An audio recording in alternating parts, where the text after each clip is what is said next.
Hello viewers Jharsuguda time के बहुत बहुत स्वागत। आप स्क्रीन में देखुवे आरटी पारदर्शी वेबसाइट एटा ओपन कराई राइट टू एजुकेशन जेनटा कि फ्री एजुकेशन अच्छे फैसिलिटी। तो ब्लॉक आम शुणिके पाऊँ जे झारसुगुड़ा ब्लॉक एजुकेशन ऑफिस रे केतेटा एप्लिकेशन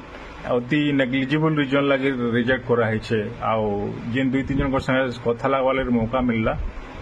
मैंने हकदार एक्चुअली राइट टू एजुकेशन लगे प्रकृत में middle class lower middle class और गरीब लोग कैटेगोरी लोक। तो जेनटा मुझे जानली कथार शुणली मुई अति नेग्लिजिबल रीजन लगे रिजेक्ट कराई Jharsuguda block education office RT पारदर्शी एप्लाय दिन दु दिन भितर जेनटा होइछे। तो आम झारसुगुड़ा टाइम्स फॉलोअर सब्सक्राइबर मान को मुई प्राय निवेदन करुछे प्लस वीडियो जे बाय चांस जहाँ निके आसुछे तांको भी रिक्वेस्ट करुछे Jharsuguda block education office under Jharsuguda block आम झारसुगुड़ा म्युनिसिपालिटी एरिया कहारी भी जदि रिसेंटली आरटी पारदर्शी एप्लाय करथिले रिजेक्ट होइछे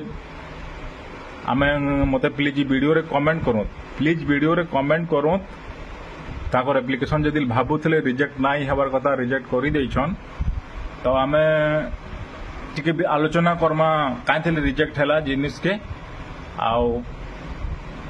सेटा खामख्याली करिछन हैरान करिछन जानिक रिजेक्ट